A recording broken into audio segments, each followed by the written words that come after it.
Welcome back, everyone. We'll now move on to the panel discussion segment of the session, which will expand on the role of carbon pricing in shaping a low carbon growth pathway. It is my pleasure to invite Professor Minal Pathak, Associate Professor and Academic Director of the Climate at Ahmedabad University, to moderate the panel. Professor Pathak is a leading voice in climate mitigation, urban transitions, and science policy engagement, and brings extensive experience from national and international climate assessments. So over to you, Professor Pathak. Thank you so much. Thanks to the whole team to organize this. ISG, everyone. Can you hear me at the back? Oh, can you hear me now? No? I request people at the back to come to the front a little bit. Maybe one. Can you hear me? Can you hear me? I will try and shout then. So I'm very pleased to have again Professor Jonathan to continue with us on the panel. We heard his very talk just the session previous to this one. And I'm sure we'll share some more insights about his work, questions that we couldn't take up in this session. Joining us now on the panel is Mr. Desai. He's a senior executive with over 3 decades of experience in natural gas, LNG, and energy transition. He has had leadership roles at Shell, and he also led Shell's low carbon fuels business across Asia, where he worked on creating end-to-end value chains and sustainable fuels for supporting decarbonization in hard-to-abate sectors such as shipping, aviation, heavy, and he worked very closely with government. So thank you for coming and also bringing the industry experience. So we have an academic industry expert on the panel. So we hope this will be an interesting conversation. I would also like to mention that Professor Trupti Mishra was caught up in the medical industry. He could not join us. But we still have a very interesting lineup, so let's get going. So yeah, just coming from a climate perspective and from the things I do, we are at a very interesting stage of climate, no? With all the things that are happening in the US and elsewhere, not just but the changes, President Trump's withdrawal from major UN agreements from the IPCC. I think we are in a very challenging world. And from a climate perspective, I think this audience is all economists. Let me just tell you that we always talk about urgency, but this is really getting close. We are very close to tipping the 1.5, reaching the 1.5 degree temperature target. And we have very few gigatons of remaining carbon budget. And it is really a critical time for climate action. And this is an apt time also to discuss climate policies and inequality.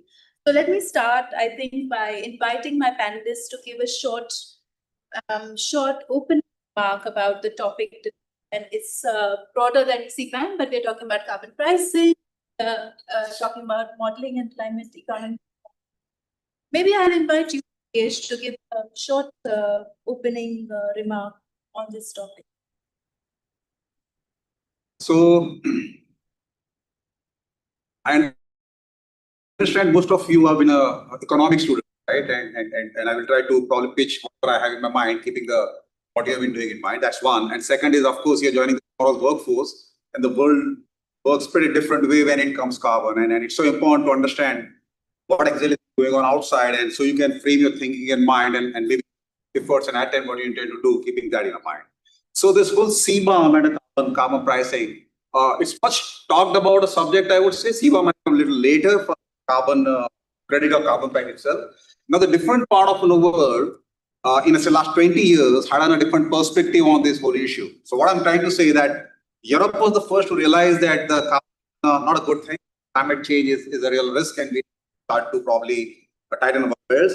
United States joined in good old days, and a very different sort of on the political thinking as well as economic, and that was on a bit of consensus within the Western world that we really need to start to price on a carbon. And what it means that if you are doing any manufacturing or if you are doing any specific business where the carbon is going to be emitted more than what you are supposed to, then there has to be some penalty applicable on you. And that penalty, in a way, is nothing but, say, in a broader carbon tax. So that's how the whole carbon tax discussion has begun. And as I said, it was more on a Western Hemisphere thing. The eastern part never picked up unless places like Japan and Australia, which has generally late, I would say, last 10 years. So this whole carbon thing has started to probably have a bit of discussions over the last 20 years. As the world progresses in the last 20 years, and I give some of the numbers in terms of understand what actually we've been here, more on a reality the world has been facing perspectives, then the world which was consuming close to say 80 million barrels of an oil per day, from those days it has reached to consuming more than 100 million barrels per day as we speak. And even keeping the COVID days aside, the world continuously need more than 100 million. And that means huge amount of carbon has been spent left, right, and center. And consequently, you are at a point where, as on the planet, we have emitted more than half of the carbon which we can take as on a planet. And if you continue with the same pace at which you have been depleting resources and spending more carbon, or I would say emitting more carbon, you're going to be dying ahead of what you have scheduled to. And those are 20, 50, 60, 70, 80 sort of a number, right? I don't want to go into that in the context of a theory, but what I mean is that there is a realization that we need to set up ourselves and has to start to penalize this high carbon emission behavior. That's exactly the genesis of a carbon tax. Now, problem with that sort of thinking is that unless the problem is not on a really global one and not a global standard or on a thinking which converge, there cannot be a one price of a carbon. So if you want to buy an oil today, there is a one price of an oil in the Brent oil. You can buy an oil and can use whatever you want to do. But if you want to buy, let's say, 1 ton of a CO2 equivalent carbon, there are 100 different types of the carbon reference available in the market or in the world. And that's not good. So probably the challenge which world is facing as of now is that the region has been talking about whatever they feel about the carbon. Say EU has their own thinking, and CBAM is a manifestation of that thinking. US also have a similar thinking in a pre-Trump time, and that was more coming out of an Inflation Reduction Act, which has been came out of the Biden government, and the way they were trying to incentivize the more cleaner technology and cleaner work. Places like in India, where there was nothing like a carbon price, we had a voluntary carbon market. And since the voluntary carbon market has a very few participants, and again, the quality of a carbon, that remains a perennial problem across the industry, across the world. You really don't know what you've been buying. And so in that context, the Indian carbon prices remain in the range of, say, below a sub $10 along the line. Now, if you really try to see that here is a carbon story that India is trying to say that what could be the carbon price? Less than $10. What sort of a quality I'm buying? God only knows. You go to Europe and say that, okay, where you are, the EU has a very sophisticated way of dealing with the carbon. And the CBAM, I'm coming to that point here, is one of the tool to measure whatever they do. Beyond CBAM, they do have a few regulatory landscape, which is called the Renewable Energy Directives 1, Renewable Energy Directives 2, Fit for 55. I mean, these are all the nomenclature EU use within their own jurisdiction.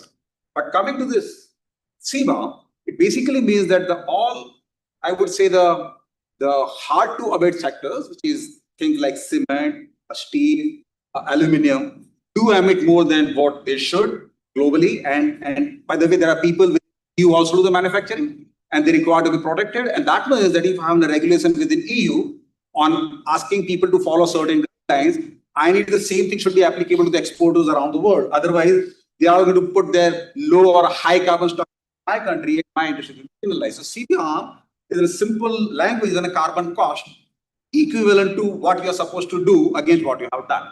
That's where they are. So I think I stop there, but we'll continue to talk more about it as we go forward. We will. Jonathan, over to you. Well, I guess in many ways, I've already given a sort of half an hour opening statement. So you know what I think about carbon pricing. It's important that we do it. I think, I agree with everything that Divyesh was saying. The kind of key thing is that incentives matter, right? If firms don't face the incentives associated with carbon and the costs of carbon, then they won't abate. And carbon pricing helps internalize that incentive, and CBAM. But I think there's still very many questions forward about how one actually does that in practice, and how governments and firms respond, and how we design policies going forward to be aligned with the existing markets and how they get connected. And I think that the critical thing in all of this is that as I mentioned at the end of my remarks. We need data-driven evidence on answers to these questions so that we can most effectively help people to design and implement the most cost-effective, because it's going to be an incredibly costly process to decarbonize, especially in these hard-to-abate sectors. But it. So much, both of you. Jonathan, you touched upon the presentation.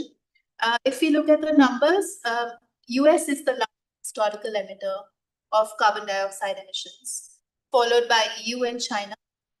And India's share is only 3%. And some countries don't even feature on the top 10 list, which is a question that was also being asked. So in the international climate negotiations, they're asking questions about how can rich countries impose these kind of penalties on developing countries?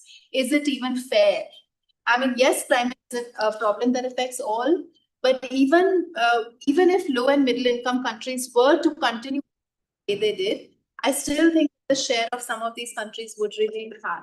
So I want to come back to you, Jonathan, on some of these pricing measures and equity, that there is a fairness question that we can't brush aside.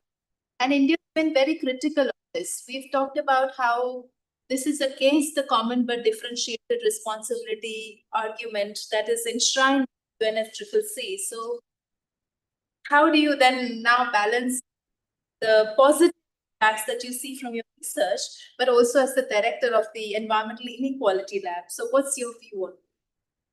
Yeah, so I agree with in what you're saying. I think that it's hard to sort of know what the answer to that question is, right, in specific terms.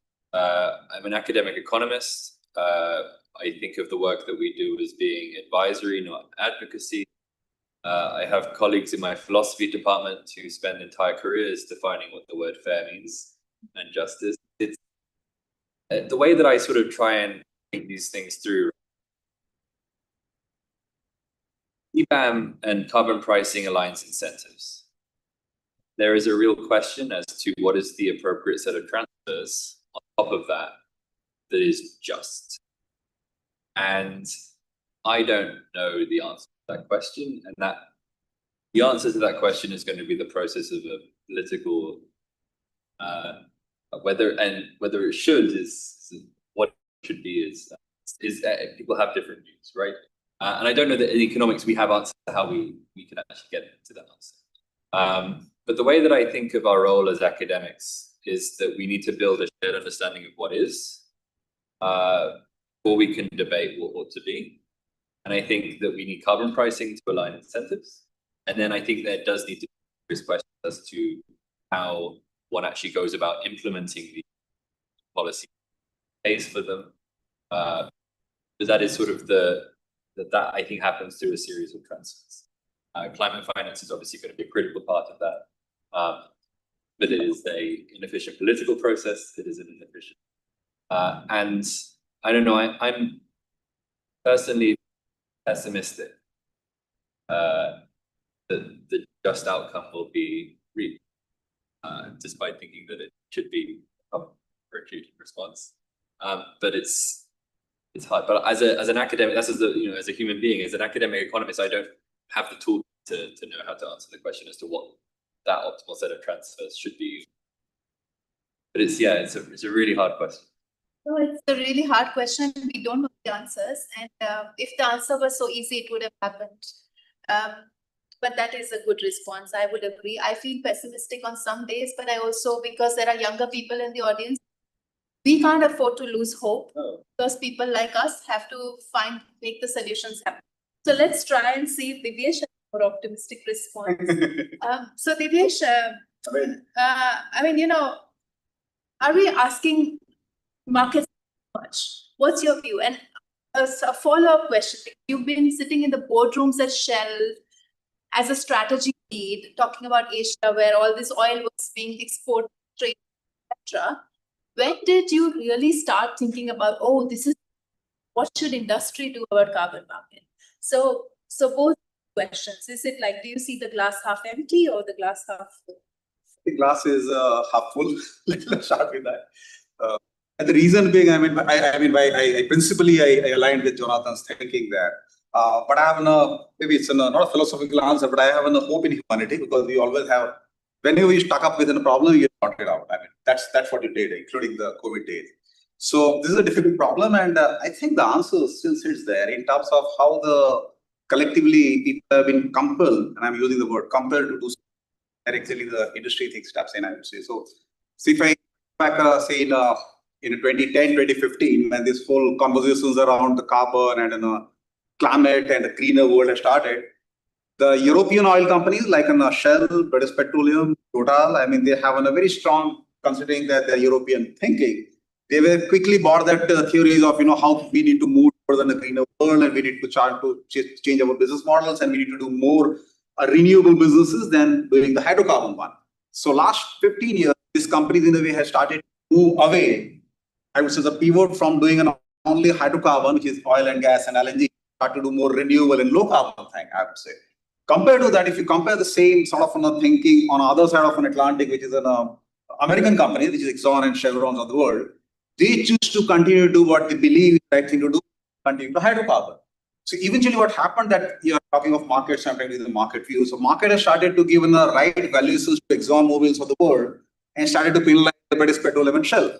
So here we are in the world where the British Petroleum and Shell is thinking and saying that, shall we start to work on the line of cleaning the world and make it a little better place to live, or we should continue to do what others are doing because that's where the more money to be made and the market supports you. So there is again thinking or a bit of a shift within their strategies to start to go back towards their good old days. Yeah. Having said that, the market point which you made, and since most of the guys here sitting up from economics background, that's so important that there's economics has to find out the solution of every problem in one or other way in terms of an intervention.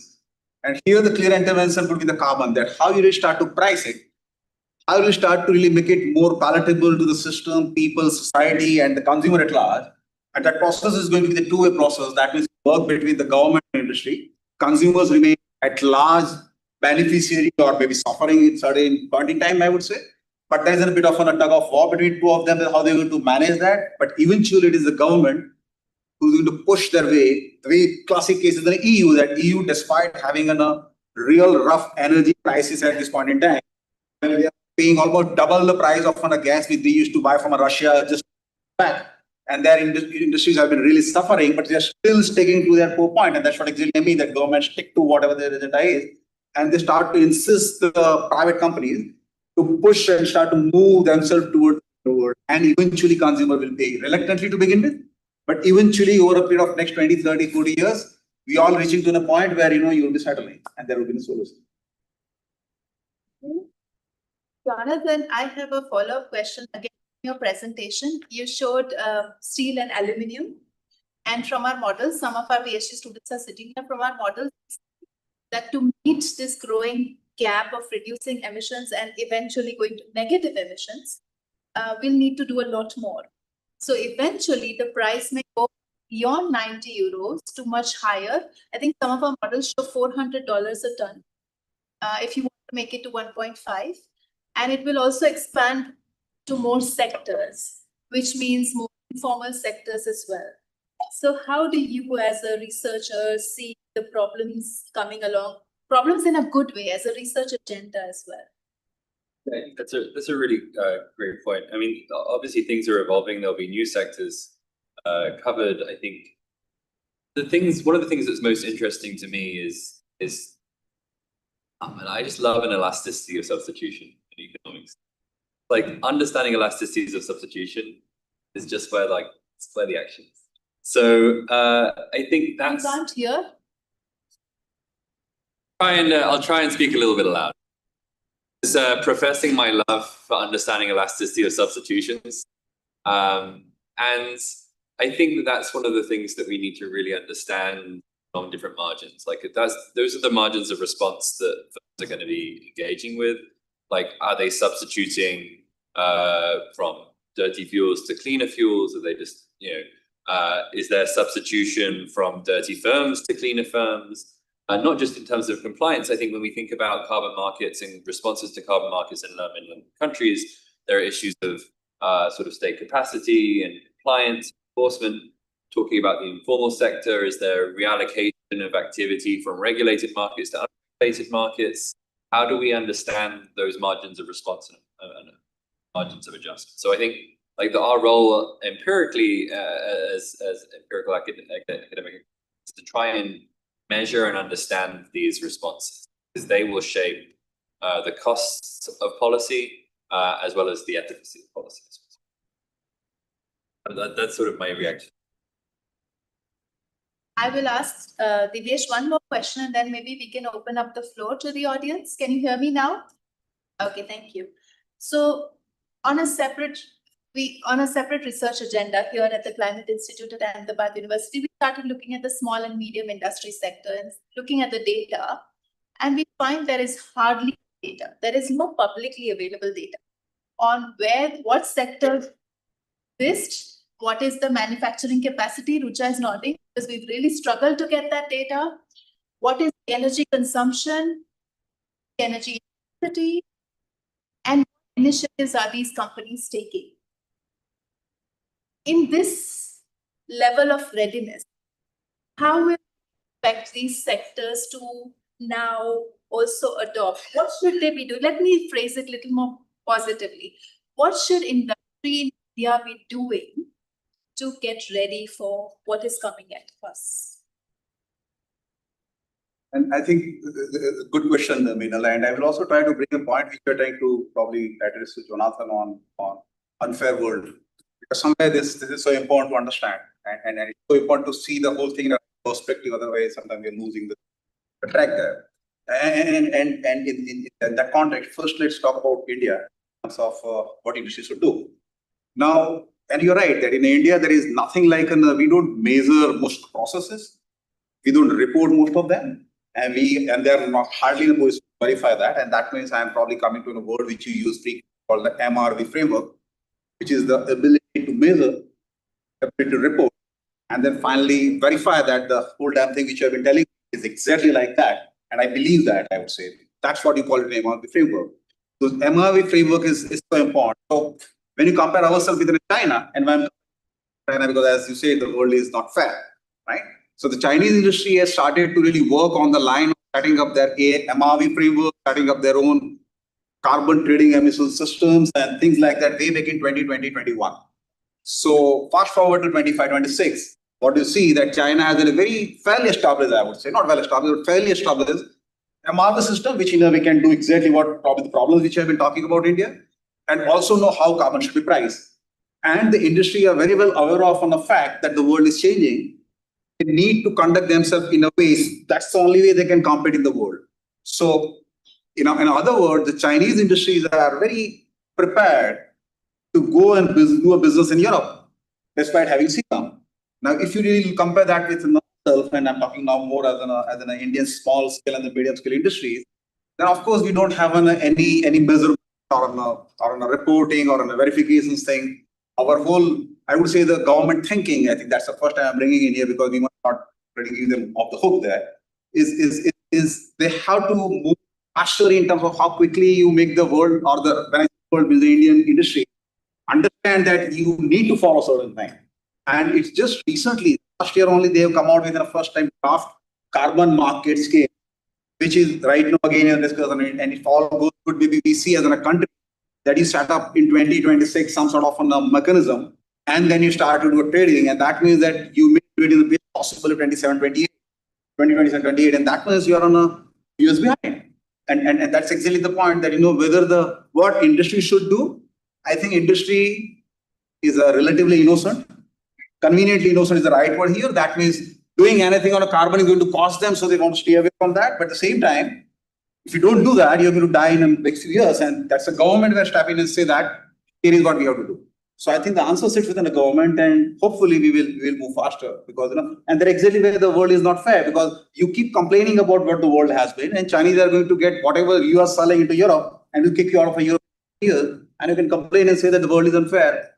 But so be it, I would say. It's a rough question and has a rough answer.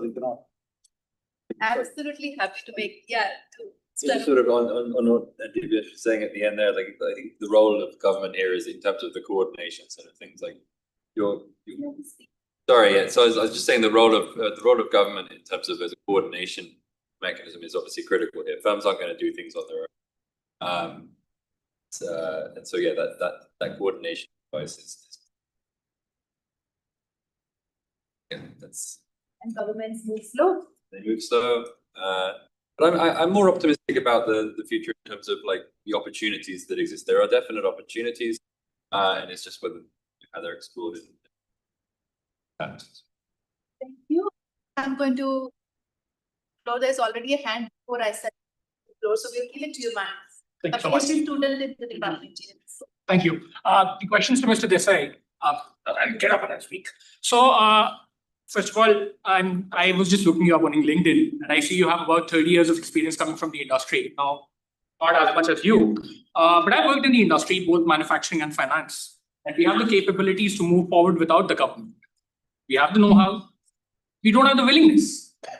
How do we develop that? How long can we keep telling the government to do something and not band at our level and say we'll be the ones responsible, and in the process make more profits for ourselves?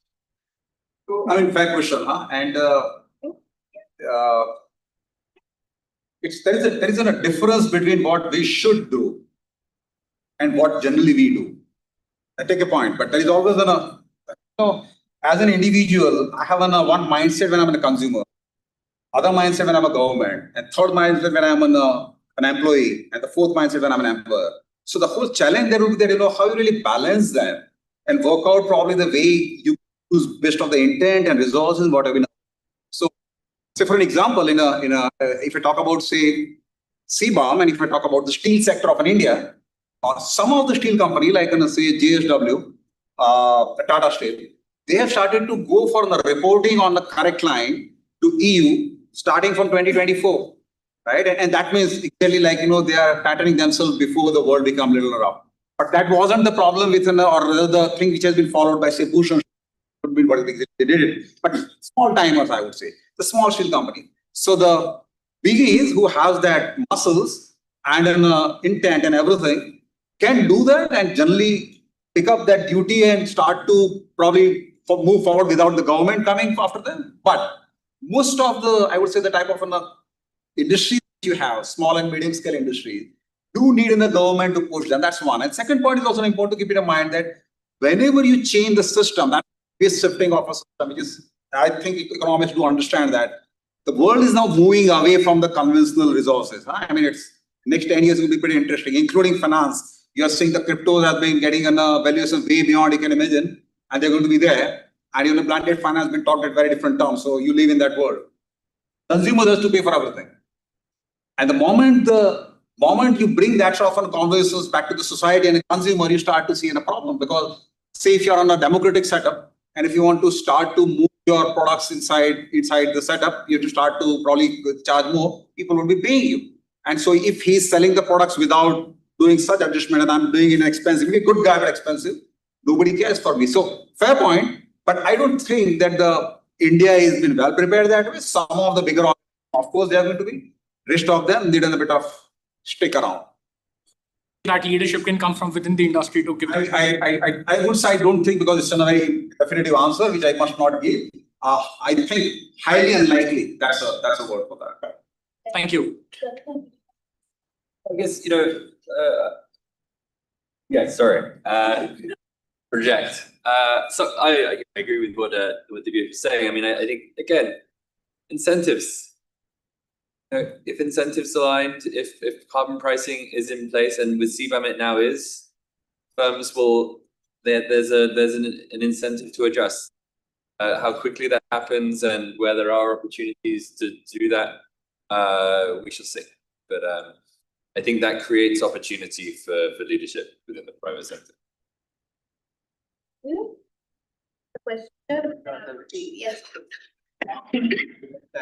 Yes. So in the interest of economic growth and also combating climate change, do you think introducing carbon markets is a good idea? Does India already have the infrastructure to support the carbon market without hampering economic growth and without hampering production? Do you think And by infrastructure, I mean clean energy infrastructure. So, I mean, it's an interesting question, huh? That what India will do and India should do. And you also have to think through about where, as a country, we will go. Huh? It's more local question, but since you are integrated in the world, it's no longer local. It's a global issue. So, and I will connect it with the CBAM. So the way CBAM work, it in a way say that, there is a certain expectations they have, your industry should make to supply your goods there. And this expectation in terms of the carbon emission standard or the amount of carbon you are emitting. And suppose it has been setting at a certain level. Now, if India is setting up their own carbon market and set up the standard lower than what you have set up, that means you're setting up another level over here. Eventually, your company, even after meeting your own requirement within the country, if you want to looking at those markets, you end up into paying the difference to EU. And that means that you're not only exporting the products, but you're exporting your money as well. That's a stupid idea, right? And what as an economy you should be doing is trying to capture all rent available within your game in your own country. And that means that if you don't really make your system, which is pretty compatible with what Europeans are, you are in a way seeing the shift of money being moving on a Indian country, I would say the pockets, European pocket, not a good idea. And China exactly doing the same to not allowing that. If here is the Europe, I'm going to set up myself over here. That means I'm not going to, in a way, exhaust any damn thing, but I mean, we can end up make. So your point is valid, but eventually there you should. Having said that, are you going to probably do a marathon on a say day 28th? No, it doesn't work like this. But if you keep running, can you really run a marathon a year down the line? Of course you can, right? So that means life is organic and so is the systems in a way. So India need to start to do this thing as early as possible. As the question which I've been trying to say, that you start to bring in an entire ecosystem in one or other way. Keep on pushing them because nobody like pushing, but the best way people can demonstrate the capability just by pushing. That's how the humans are. Keep on pushing them, and then eventually you reach probably the time where you can live your life happily without really getting into the fair and fair sort of dialogues. Yeah, from just to add a bit, I do agree with that. From the modeling perspective, we already see that there will be winners and losers. And in the short run, we don't have a very good understanding of how these effects will play out. And that itself is a very important research agenda, national and also subnationally. And for young students like you, I think these are very good questions. Another question, the fourth row is very active, I see. Please other rows pick up. Amitosh. Thank you, Professor. I have questions for both of you. First to Mr. Desai. Nothing describes the VUCA world better than what we are facing right now. The whole geopolitics, either of energy or rest of the places. How do you see the corporate strategy taking shape, especially from your company perspective, Shell? Because it is more from the fossil fuel perspective, but now since even if we talk about carbon pricing, how companies have to reduce their energy intensity, of course, these things will reduce. So how it is informing the strategy, how sustainability is placing the shape in your boardrooms, how you are taking it forward, especially from the developing country perspective. Second is a follow-up on, I would rather be more optimistic, saying that having a carbon pricing will help rest of the countries to innovate. India has a history when technologies were not given to us and we innovated. Say nuclear, and we are the nuclear power now. I believe that this is one of the, the inflection points for us to innovate. And I could see it very clearly the way we are working on green hydrogen. So how it is like also supporting is the companies, fossil fuel companies are transitioning to that. And the second one is to Mr. Coleman. In India, we have something called as corporate social responsibility. So whether the CBAM was also considering their own corporate social responsibilities from where they are getting the supplies, right? So this is just the question which I have asked earlier. And what exactly will be? Thank you. Start from US. So what is your comment on getting downgraded from all these 60s? Even you're talking about climate change. You hold yourself, I'm not you, sorry for that. But ISA, International Solar Alliance, is made for the purpose. UNFCCC, which is leading. So the whole long list of 25 Not fair to Jonathan, but it's a very interesting question, so we'll still ask that. Yeah, so no, I don't speak for the US government. Yeah, no, so I think in terms of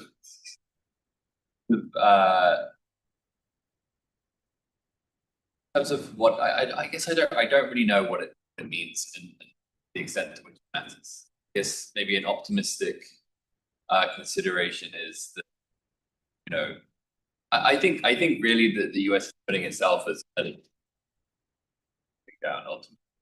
I think that China, I think that India, I think that other countries are going to move forward and take advantage of the opportunities that carbon pricing is going to incentivize by aligning sort of private and social benefit, right? And so to sort of where the opportunity in the next 50 years is going to come from in terms of private sector, in terms of innovation, in terms of new technologies, and to sort of seed that opportunity and decide to sort of stay in the past is a shame. It's an opportunity for everyone else. So I don't know, my sort of, it's not being recorded, right? Don't worry about it. But yeah, I mean, in many ways, I think it's kind of irrelevant to the global conversation, and the extent that that reduces or makes the irrelevance of the US in this conversation, that is to the US's loss more so than the global. I don't know. Sorry. You? Thanks. So I will pick up a couple of words, keyword of the questions, and try to get around that. The corporate strategies you mentioned about the companies like mine. You know, you're living in a world where the life of a strategy, in my mind, is shorter than probably the dream of butterfly. That's a best way you put that. That there is nothing like a strategy. I mean, gone of those days for most of the businesses. I'm not generalizing it, but for most, because that's how the world has been. And in that sense, if you look at a company like where I was working, just till few days back, I would say, I just left them in end of year. So, and I work with hydrocarbon companies around the world, including Shell and British Gas and others.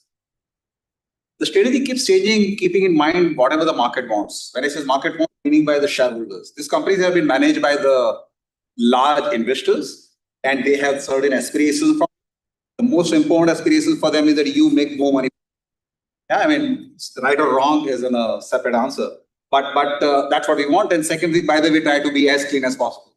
So I mean, when that, by the way, steps in, the companies start to move away from doing the all clean and green thing. So the whole investors world has started to really, I would say, to offload the Shell, Total, British Petroleum stock in the last couple of years, mainly because this company has moved towards a low carbon fuel business, which were not making, say, capital employed returns in double digits, say 12, 14, 15%.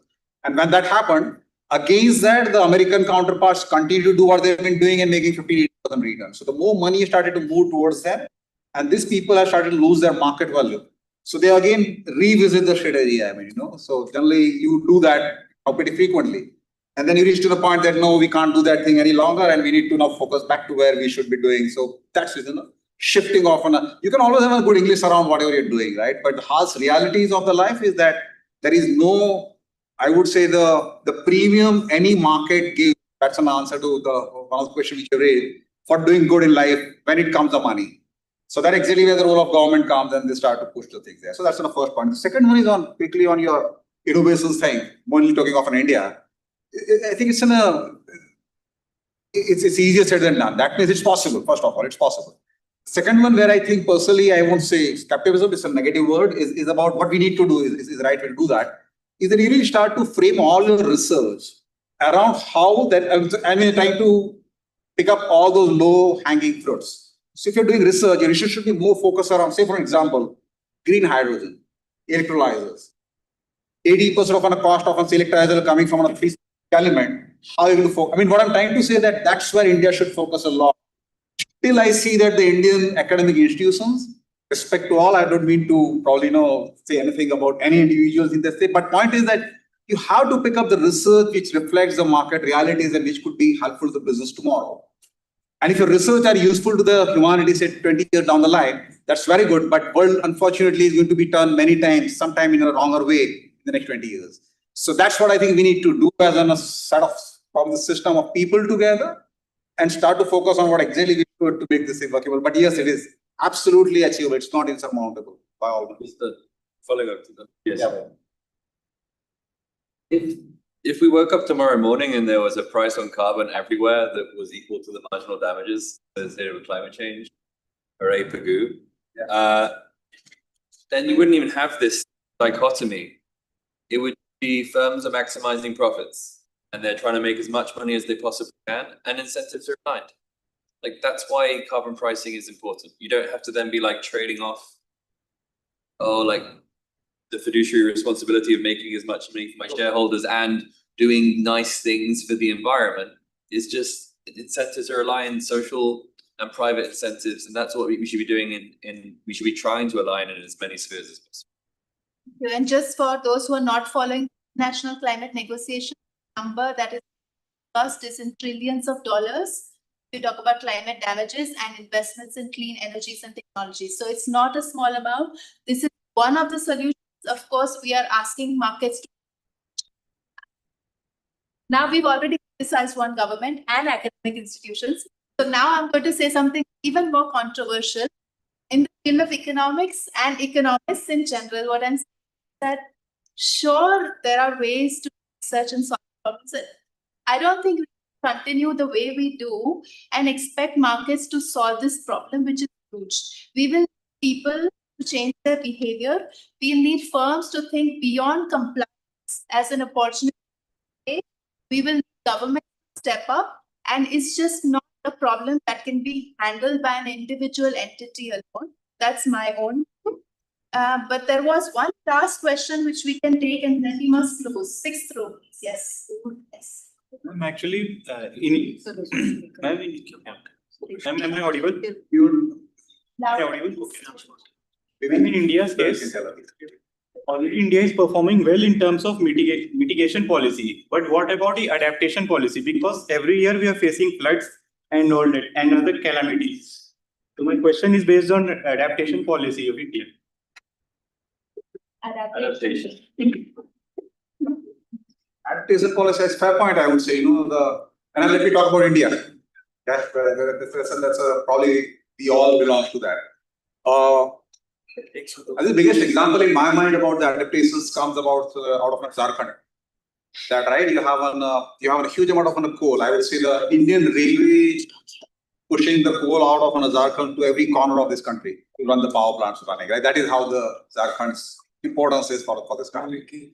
And assuming that the coal power station goes out of business 30, 40 years down the line, the challenge for the Jharkhand is that what you're going to do as a state. And then exactly the adaptation story comes that what exactly you need to do. No, I think they need climate change adaptation. Which change one? Climate change. Okay. Climate change adaptation to extreme events like floods. Okay, so shall I try to answer? Yeah, please do. All right. So, sorry, I was going more on the economic side. The answer is there, and I'm not trying to say again, I'm pessimistic here.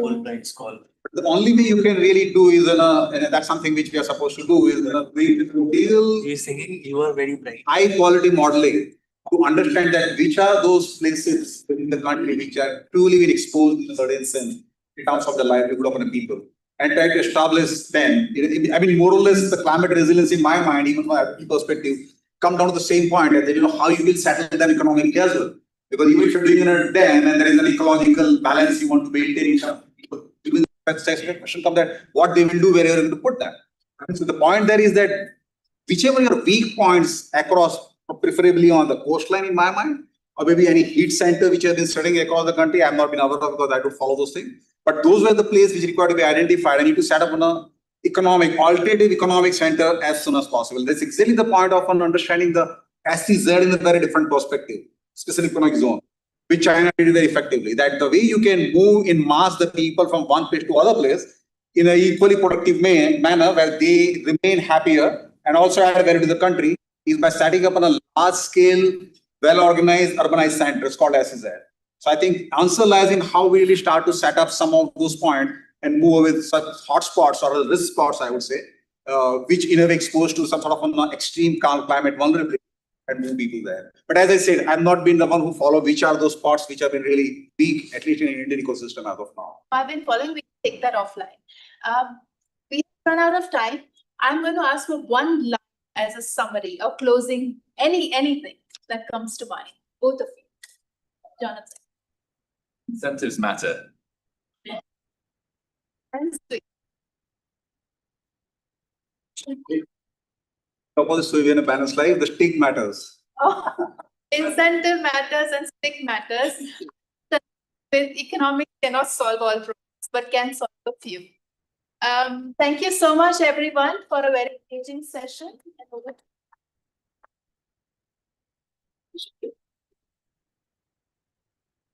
So this concludes our discussion. I would like to sincerely thank our panelists for sharing their insights and for engaging so openly with one another and with the audience. Before we close the session, we would like to present a small token of appreciation to our panelists. So I would like to request Professor Gaurav Bhattacharya to come and give the token of appreciation to Professor Jonathan Coleman.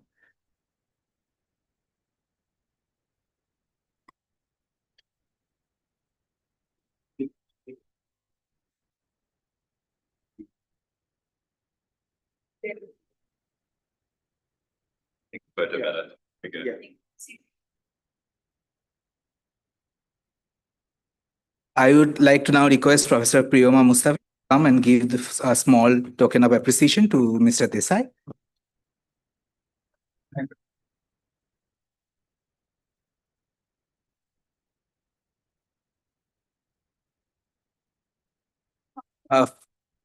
Finally, a small token of appreciation for Professor Meenal Pathak.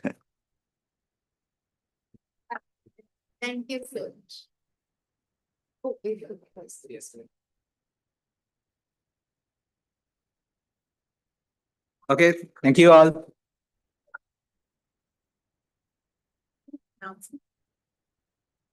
Oh, there are tea outside, and there will be the next session. If it hasn't already started, it will start in the next 10 minutes.